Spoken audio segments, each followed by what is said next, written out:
Sa video na ito ay kukunin natin yung equation ng circle given some situations. Okay? So find the center of circle whose ends of diameter are 2, 3 and negative 6, 11 in center radius form. So to illustrate this problem, so magdodraw tayo ng Cartesian plane. And then dito natin ilalagay yung 2, 3 at saka negative 6, 11. So 2, 3, bali 1, 2, tapos 1, 2, 3. Dito siya. Okay? Tapos negative 6, 11.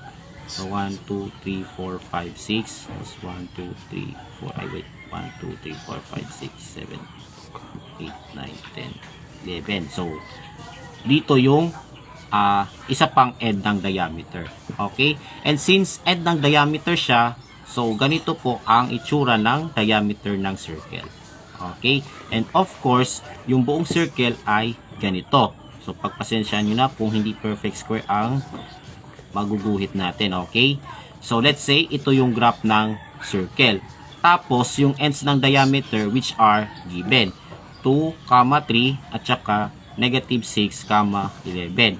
So ang gagawin natin guys, no, para makuha natin yung center at saka radius ng circle, no? Sa center of circle, ang kukunin natin is yung midpoint ng dalawang ito. Kasi ang midpoint ng ng endpoints ng diameter ay yung center mismo. Okay? So sa center kukunin natin yung midpoint. Okay? Tapos para makuha natin yung radius ng circle, since nakuha natin yung midpoint which is the center of the circle, 'di ba? By definition of radius, isa siyang distance mula sa center papunta sa point sa circle. So gagamit tayo ng distance formula. Okay? So ganito po ang magiging solution nito. So syempre, kunin muna natin yung center ng circle at ang gagamitin natin ay yung midpoint formula. Okay? So para makuha natin yung center, okay, yun nga, gagamit tayo ng midpoint formula, di ba? So, i-add natin yung x coordinates and then i-divide natin sa 2 para sa x coordinate ng center. So, we have 2 plus negative 6 all divided by 2.